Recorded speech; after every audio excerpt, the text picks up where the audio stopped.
بسم اللہ الرحمن الرحیم۔ السلام علیکم ناظرین، آپ یوٹیوب چینل دیکھ رہے ہیں، میں عمران خان ہوں۔ ناظرین، بہت بڑی ڈیولپمنٹ ہے اور جس کا سب کو انتظار تھا وہ سلسلہ ہو گیا۔ ایران اور امریکہ کے بیچ میں معاہدہ طے پا گیا۔ میں بڑی اہم چیزیں آپ کو بتاؤں گا۔ ڈونلڈ ٹرمپ کا ایک سٹیٹمنٹ ہے، اسرائیل نے آخری موقع تک کوشش کی کہ کچھ بھی کر کے معاہدہ نہ ہو سکے۔ اس کی وجہ یہ ہے کہ اسرائیل کے لیے یہاں پہ جیتنے کے لیے کچھ بھی نہیں ہے۔ جتنے ٹارگٹ انہوں نے رکھے تھے وہ اچیو نہیں کیے جا سکے، جس کی وجہ سے ایک فرسٹریشن ہے۔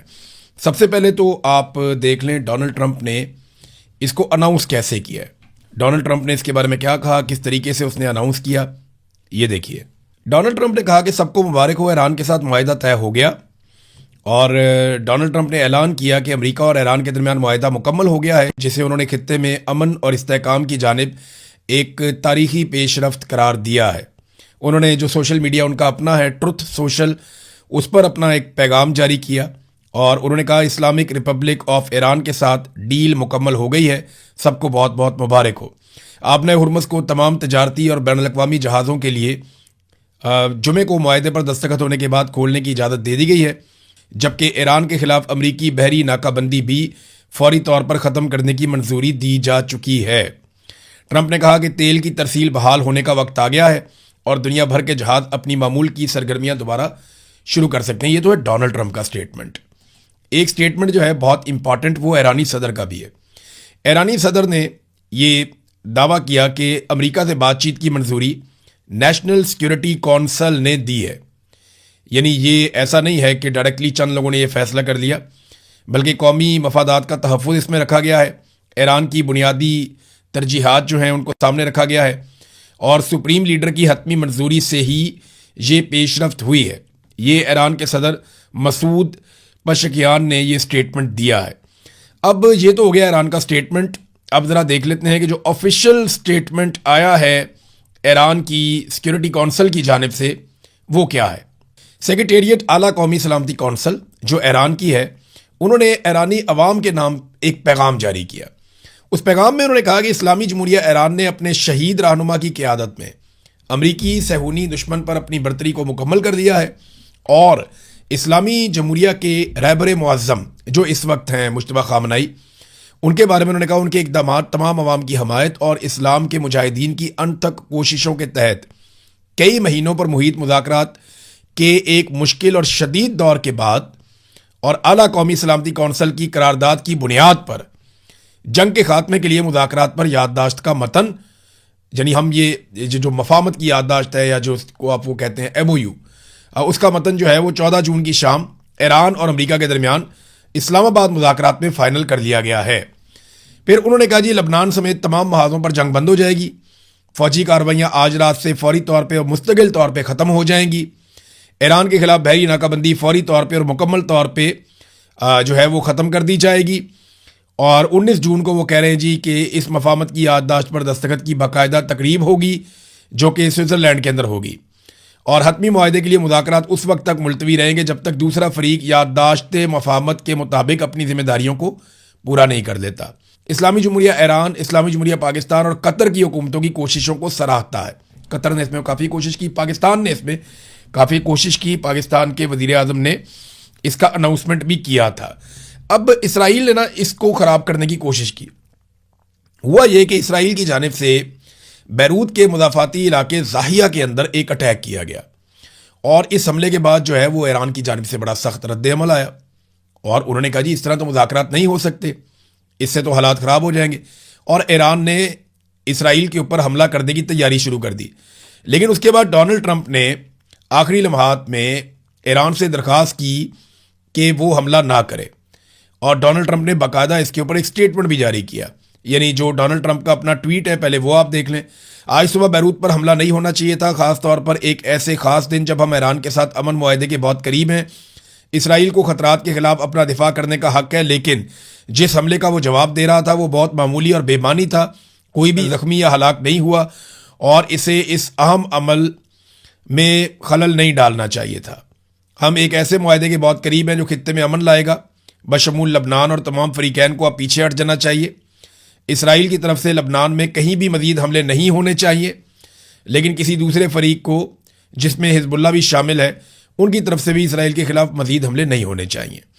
یہ ایک طویل اور خوبصورت امن کی شروعات ہو سکتی ہے. آئیے اسے برباد نہ کریں, اور اس معاملے پر توجہ دینے کے لیے آپ کا شکریہ ڈونلڈ ٹرمپ. ڈونلڈ ٹرمپ نے اسرائیل کا چینل 12 ہے اس کو ایک انٹرویو دیا. براک راوید نے وہاں پہ ڈونلڈ ٹرمپ کے حوالے سے جو چیزیں چھاپی وہ میں آپ کو بتاتا ہوں. انہوں نے نیتن یاہو کو ایک پیغام بھیجا ہے جس میں انہوں نے کہا ہے کہ وہ بیروت پر اسرائیل کے حملے سے شدید ناخوش ہیں. ان کا کہنا تھا کہ یہ حملہ ایران معاہدے پر متوقع دستخطوں سے کچھ ہی دیر پہلے کیا گیا ہے جو نامناسب ہے. ٹرمپ نے کہا کہ نیتن یاہو نے یہ حملہ کیوں کیا. حزب اللہ نے فائرنگ کی لیکن وہ کسی سنسان اور بے آباد جگہ پہ لگی, کوئی بھی زخمی نہیں ہوا. پھر نیتن یاہو کو یہ بدبختانہ حملہ کیوں کرنا پڑا, وہ بھی بیروت میں. اس بات نے مجھے شدید غصہ دلایا ہے. ٹرمپ نے کہا کہ انہیں ایک فون کال موصول ہوئی جس میں کہا گیا کہ اسرائیل بیروت پر حملہ کر رہا ہے, اور یہ اس وقت سے 1 گھنٹہ پہلے ہوا جب ہم معاہدے پر دستخط کرنے والے تھے. انہوں نے مزید کہا کہ مجھے یقین نہیں آ رہا کہ ایسا ہو رہا ہے, یہ بہت برا ہوا ہے. ٹرمپ نے کہا کہ نیتن یاہو نے بالکل بھی عقل اور سمجھداری کا مظاہرہ نہیں کیا, اور انہوں نے نیتن یاہو پر واضح کر دیا کہ وہ اس اقدام سے شدید ناخوش ہیں. ٹرمپ کا کہنا تھا کہ وہ اب بھی یہی مانتے ہیں کہ ایران معاہدہ اسرائیل کے لیے اچھا ہے, کیونکہ ایران کے پاس پھر جوہری ہتھیار نہیں ہوں گے, اور اگر اس کے پاس ہوئے جوہری ہتھیار تو پھر اسرائیل کے لیے بہت مشکلات پیدا ہو جائیں گی. پھر ساتھ ہی انہوں نے کہا جی کہ ایران کے افزودہ یورینیم کے ذخیرے کو بھی ختم کر دیا جائے گا, چیزیں کافی بہتر ہو جائیں گی اور اس پر دستخط ہو جائیں گے. میرے خیال میں دستخط آج ہی ہو جائیں گے. تو یہ ڈونلڈ ٹرمپ نے وہاں پہ انٹرویو دیا تھا. اسرائیل کو پرابلم یہ تھا کہ وہ جو سوچ رہا تھا وہ اس کو مل نہیں رہا تھا, لیکن ایران نے یہ حملہ روک کے عقل مندی کا ثبوت دیا, اور اب یہ امریکہ کی ذمہ داری ہے کہ اسرائیل بیروت پہ یا لبنان پہ اٹیک نہ کرے, کیونکہ اسرائیل جب اب لبنان پہ اٹیک کرے گا تو ایک بات یاد رکھیے گا کہ ایران واپس اسرائیل پہ اٹیک کرے گا. یعنی میں آپ کو یہ بتاتا ہوں کہ جو دفاعی معاہدہ ہوا ہے وہ امریکہ اور ایران کے بیچ میں ہوا ہے, یعنی یہ دو ممالک ایک دوسرے پہ اٹیک نہیں کریں گے. لیکن اگر اسرائیل اٹیک کرتا ہے لبنان پہ تو ایران پھر اسرائیل پہ اٹیک کرتا ہے تو امریکہ بیچ میں نہیں آ سکتا. اسرائیل کے لیے مشکلات بڑھیں گی. امریکہ آئے گا تو صحیح بیچ میں, لیکن فی الحال فوری طور پہ اب امریکہ ایک نئی جنگ میں نہیں جا سکتا. امریکہ نے اس جنگ میں حاصل کیا کیا, یہ ہے سب سے بڑا سوال. تو میں آپ کو سب سے پہلے ڈونلڈ ٹرمپ کا ایک سٹیٹمنٹ بتاتا ہوں جو اس نے جنگ کے پہلے دن دیا تھا. ڈونلڈ ٹرمپ نے ایرانی عوام سے مخاطب ہوتے ہوئے کہا تھا کہ جب ہم اپنا کام ختم کر لیں گے, یعنی یہ جنگ مکمل کر لیں گے, تو آپ اپنی حکومت کا کنٹرول سنبھال لیجئے گا, اور یہ سنبھالنے کے لیے آپ ہی کی حکومت ہوگی. تو اس نے ایرانی عوام کو کہا تھا کہ ہم آپ کا رجیم تبدیل کر دیں گے, یہاں کے حکمرانوں کو مار دیں گے, ہر چیز کنٹرول کر لیں گے, عوام کو حکومت دے دیں گے, عوام وہاں پہ ایک جمہوری حکومت بنا لے گی. اس قسم کی باتیں ڈونلڈ ٹرمپ کی جانب سے کی گئی تھیں جنگ کے پہلے دن. ان کے بڑے بڑے دعوے تھے. لیکن امریکہ نے کیا حاصل کیا اور ایران نے کیا حاصل کیا, میں آپ کو 2 منٹوں میں بتاتا ہوں. امریکہ نے رجیم تبدیل کرنا تھا, وہ نہیں ہو سکا. فوجی طاقت زیرو کرنی تھی ایران کی, وہ نہیں ہو سکا. میزائل ختم کرنے تھے, ڈرونز ختم کرنے تھے. آج امریکی رپورٹوں کے مطابق وہ پہلے سے زیادہ مؤثر ہیں, وہ بھی نہیں ہو سکا. خطے میں امریکہ کو اپنی بالادستی قائم رکھنی تھی, اس کو بڑی چوٹ لگی ہے. اتحادی امریکہ کے بڑے اہم, خاص طور پہ جو نیٹو اتحادی تھے, وہ امریکہ نے بہت حد تک کھو دیے ہیں. دنیا کا امریکہ کے اوپر جو اعتماد ہے وہ متزلزل ہوا ہے. امریکی چودراہٹ جو ہے وہ بھی خطرے میں پڑی ہے. آبنہ ہرمز کی صورتحال پہلے جیسی کبھی نہیں رہ سکے گی, یہ بات اب سب جانتے ہیں. ایران نے کیا حاصل کیا, تو ایران نے ایک تو متھ توڑ دی یہ والی کہ اسرائیل کے اندر کوئی بم نہیں جاتا یا امریکہ کو واپس مارا نہیں جا سکتا. امریکی ہتھیار ناقابل شکست ہیں تو آپ ان کی کوئی چیز تباہ نہیں کر سکتے. یہ متھ ایران نے توڑ دی. اس نے اسرائیل کو بھی مارا, اس نے امریکہ کو بھی مارا. پھر انہوں نے اپنی ایک ڈیٹرنس قائم کی جس کو دبدبا کہتے ہیں آپ اردو میں, اور وہ انہوں نے قائم کر لی ریجن میں. پھر پابندیاں جو ایران کے اوپر تھی وہ ختم ہو جائیں گی. اب جو ایران کے منجمد اثاثے ہیں وہ بحال ہو جائیں گے. یعنی ابھی خبر آ رہی ہے یو اے ای نے غالباً $3 ارب بحال کر دیے ہیں, باقی وہ کرنے جا رہے ہیں. قطر اور یو اے ای کے پاس ہی بہت زیادہ پیسہ ہے ایران کا, اور $10 بلین ہیں, بہت زیادہ پیسہ ہے. تو وہ پیسہ اگر ایران کو ملتا ہے فیوچر میں تو ایران کے تو وارے نیارے ہو جائیں گے. ان کی تو بہت کامیابی ہے. ان کی پابندیوں کا جو خطرہ ہے وہ بھی دور ہو جائے گا, حملے کا خطرہ وہ بھی دور ہو گیا. پھر ایران دنیا کے ساتھ تجارت کر سکے گا. یعنی ابھی 4 ممالک اور ہیں, برطانیہ, فرانس, جرمنی اور اٹلی. یہ بہت امپورٹنٹ ملک ہے. یہ برطانیہ اور جرمنی تو دنیا کی ٹاپ اکانومیز میں سے ایک ہے, اور فرانس بھی ٹاپ 10 کے اندر ہے, اور اٹلی ایک بہت بڑی اکانومی ہے. اس کے بعد اسپین اور باقی بھی آ جائیں گے. تو یہ اہم ترین یورپی ممالک نے یہ کہہ دیا کہ اگر ایران اپنے جوہری معاملات کو باقی ممالک کے ساتھ طے کر لیتا ہے اور ایٹمی ہتھیار نہیں بناتا، تو پھر ایران کے اوپر ہم بھی اپنی پابندیاں ختم کر دیں گے، یعنی یہ سب لوگ بھی ایران کے ساتھ تجارت کریں گے۔ ہمارے ریجن میں سب سے زیادہ تعلیمی قابلیت ایران کے پاس ہے، ان کا تعلیمی نظام سب سے بہتر ہے، تو ان کے پاس مواقع بھی سب سے بہتر ہوں گے، تیل بھی ان کے پاس ہے اور پڑھے لکھے لوگ بھی ان کے پاس ہیں، تو ایران کے لیے بہت بڑی دنیا کے اندر مارکیٹس کھلیں گی۔ بہرحال یہ ان کے اوپر پابندیاں ختم ہو جائیں گی، اور ایٹم بم ویسے بھی آیت اللہ علی خامنئی کا فتویٰ تھا کہ ایٹم بم نہیں بنانا۔ پھر جو ایران کے اندر رجیم اس وقت موجود ہے اس کو بڑا فائدہ ہوا، وہ مضبوط ہو جائے گا، مضبوط ہو بھی گیا، اس کو بہت فائدہ ہوا۔ حالانکہ پبلک بہت غصے میں تھی کہ امریکہ کے ساتھ ایک کمزور معاہدہ نہ کیا جائے، چند شکوں کے اوپر لوگ اعتراض کر رہے تھے کہ یہ شکیں ٹھیک نہیں ہیں، لیکن اس کے باوجود ایران نے اس کو ایک بڑی کامیابی قرار دیا، اور اوورآل آپ دیکھیں تو امریکہ کی نسبت زیادہ فائدے ایران کو ہوئے ہیں۔ اب ناظرین، محسن نقوی نے ایک ٹویٹ کرتے ہوئے فیلڈ مارشل عاصم منیر کا فوٹو لگا دیا، انہوں نے کہا جی اس نے پھر سے کر دکھایا، اور اس نے پہلے پاکستان کے لیے کیا، اب اس نے دنیا کے لیے کیا۔ محسن نقوی پاکستان کا وزیر داخلہ بھی ہے اور پی سی بی کا چیئرمین بھی ہے، لیکن آپ یہ دیکھیں پاکستان کا وزیر داخلہ تعریف کرتا ہے فیلڈ مارشل کی، ایک سرکاری آفیسر کی، اور وہ وزیر اعظم کی تعریف نہیں کرتا، یعنی فیلڈ مارشل کا فوٹو چپکا دیا سوشل میڈیا پہ اور اس کی تعریف کی، لیکن جو وزیر اعظم ہے جس کو عمران خان صاحب نے اردلی کا خطاب دیا، اس کا نہ فوٹو چپکایا نہ اس کی تعریف کی۔ یہ پاکستان کی ایک تلخ حقیقت ہے جس سے ہم بھاگ نہیں سکتے۔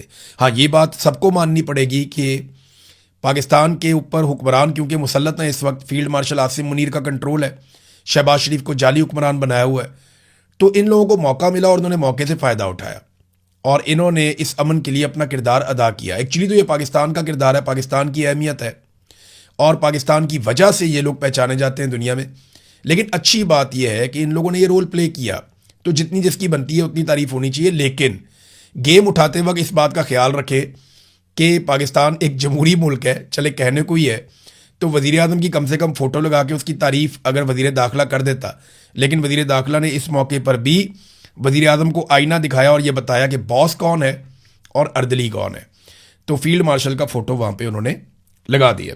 تو چلیں، ان کا اپنا اکاؤنٹ ہے، وہ جس کا مرضی فوٹو لگائے۔ اب آ جاتے ہیں آزاد کشمیر میں۔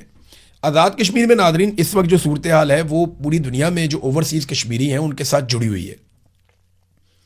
آج بڑے پیمانے پہ لوگ نکلے برطانیہ میں، بہت بڑی تعداد تھی، لوگوں نے بڑا زوردار احتجاج کیا، لوگ کشمیریوں کے ساتھ کھڑے ہوئے اور وہ ایک ہی بات کر رہے تھے، خواتین، مرد، بچے، بزرگ سب ایک بات کر رہے تھے کہ ہم دہشت گرد نہیں ہیں۔ انہوں نے انگلش میڈیا کو بھی انٹرویو دیا، انہوں نے پاکستانی میڈیا کو بھی انٹرویو دیا، انہوں نے سوشل میڈیا پہ بہت سارے ان کے پیغامات وائرل ہوئے، تو وہ ایک ہی بات کر رہے تھے کہ ہم دہشت گرد نہیں ہیں، ہم تو پاکستان سے پیار کرنے والے ہیں، ہماری پاکستان سے کوئی دشمنی یا لڑائی نہیں ہے، نہ پاکستان کے اداروں سے ہے، ہم تو اپنا حق مانگ رہے ہیں، تو حق مانگنے والے لوگوں کو دہشت گرد قرار نہ دیا جائے۔ اب سیکورٹی فورسز جو ہے وہ جوائنٹ عوامی ایکشن کمیٹی کے دھرنوں پر بار بار کریک ڈاؤن کرتی ہے، اور اس میں لوگ شہید بھی ہو جاتے ہیں، کبھی 2 کی خبر آتی ہے، کبھی 4 کی خبر آتی ہے، کبھی 8 کی خبر آتی ہے، تو بار بار لوگ اس میں شہید ہو جاتے ہیں جب سیکورٹی فورسز اٹیک کرتی ہیں، چاہے کوٹلی میں ہو، چاہے راولا کوٹ میں ہو، چاہے کسی اور جگہ پہ ہو، راستے بند کیے ہوئے ہیں، تو لیکن اس کے باوجود لوگ دوبارہ اکٹھے ہو جاتے ہیں۔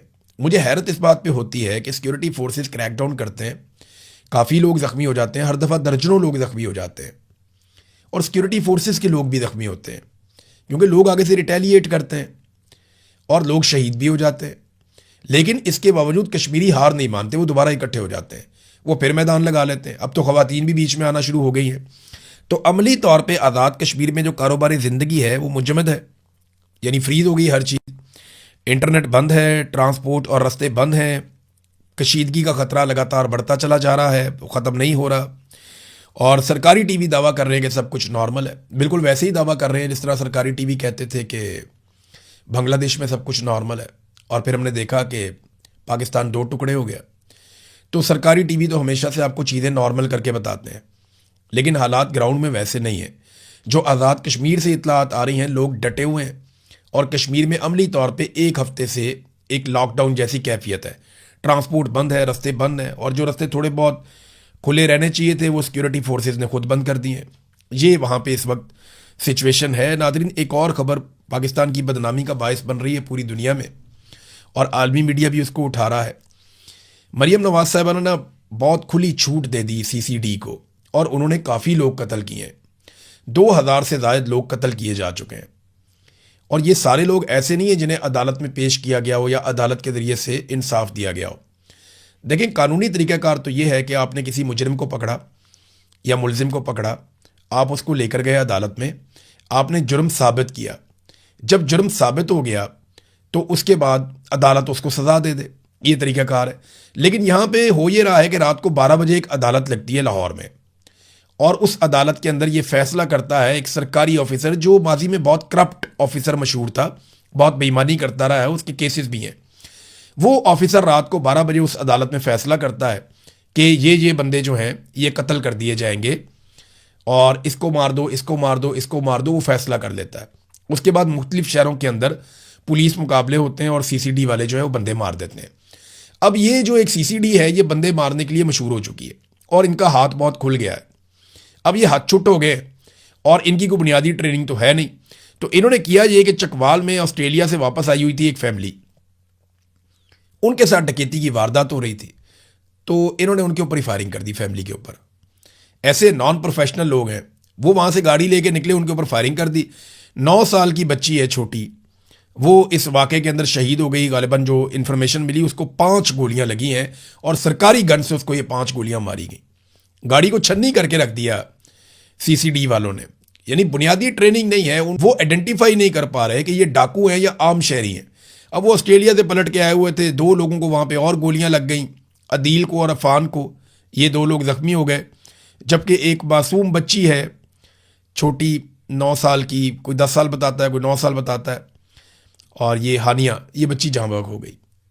اب بچی وہاں پہ مار دی گئی, شہید ہو گئی. پوری دنیا میں پاکستان کی بدنامی ہو رہی ہے, سی سی ڈی ڈسکس ہو رہی ہے. اور سی سی ڈی نے جس طرح قتل عام کیا ہے پنجاب میں, اس کی ماضی میں کوئی مثال نہیں ملتی. یعنی شہباز شریف نے بھی اپنے دور میں پولیس سے بندے مروائے تھے, لیکن جس طرح سی سی ڈی نے یہ کام کیا ہے ایسا ہم نے کبھی ماضی میں سنا بھی نہیں تھا. ناظرین, پاکستان تحریک انصاف کی جو خیبر پختونخوا کی حکومت ہے وہ گرم پانیوں میں بیچاری, بہت ہاٹ واٹرز میں ہے. ان کے اوپر بہت تنقید ہو رہی ہے, اور ان کے اوپر دباؤ یہ ڈالا جا رہا ہے پاکستان تحریک انصاف کے ہی نوجوانوں کی جانب سے کہ آپ بجٹ میں سہولت کاری نہ کریں. یعنی آپ بجٹ میں اگر سہولت کاری کریں گے موجودہ رجیم کی, تو یہ عمران خان کے ویژن سے غداری ہوگی. یعنی اربوں روپیہ جو عوام کی ملکیت ہے یا عوام کی امانت ہے وہ آپ لوٹا دیں اگر اس فیڈرل گورنمنٹ کو جس نے عوام سے تمام سہولتیں اور سبسڈیز اور ترقیاتی پروگرام چھین لیے ہیں, تو یہ ایک بڑا ایشو ہو جائے گا. تو ایک خیبر پختونخوا کی جو حکومت ہے, سرکار ہے, اور پاکستان تحریک انصاف کی جو یوتھ ہے, اس کے بیچ میں ایک پھڈا پڑا ہوا ہے. اور اس بیچ میں عدالت میں کیس بھی لگ گیا ہے عمران خان صاحب کے حوالے سے, جو سہیل آفریدی کی درخواست ہے کہ ملاقات نہیں کرواتے. تو امید کی جا رہی ہے کہ شاید اب سہیل آفریدی کی ملاقات کروا دی جائے, کیونکہ انہوں نے بہت کچھ ڈیلیور کر دیا. فیڈرل گورنمنٹ کو کافی انہوں نے جو ہے وہ فائدہ دے دیا. یعنی جو احتجاج وہ کر سکتے تھے وہ انہوں نے نہیں کیا, جو تحریک وہ بنا سکتے تھے وہ انہوں نے نہیں بنائی, جو چیزیں وہ اس رجیم کے خلاف کر سکتے تھے وہ انہوں نے نہیں کی. بلکہ گزشتہ چند دنوں سے ان کا رویہ کافی تبدیل ہے, اور شہباز شریف صاحب سے ان کی ملاقاتیں بھی ہوئیں, محسن نقوی سے ان کی ملاقاتیں ہوئیں, دیگر کچھ اور بھی ان کی ملاقاتیں رپورٹ ہوئی. تو وہ اب ایک مفاہمت کا رستہ دیکھ رہے ہیں. تو کیا یہ مفاہمت میں کامیاب ہو جائیں گے؟ عمران خان صاحب سے سہیل آفریدی کی ملاقات ہو جائے گی, اور اس ملاقات کا نتیجہ کیا نکلے گا؟ یہ وہ چیزیں ہیں جن پہ ہم بات کریں گے آنے والے وی لاگز میں. جیسے جیسے انفارمیشن آئے گی آپ کے ساتھ شیئر کریں گے. اب تک کے لیے اتنا ہی, اپنا خیال رکھیے گا, اپنے اس چینل کا بھی. اللہ حافظ.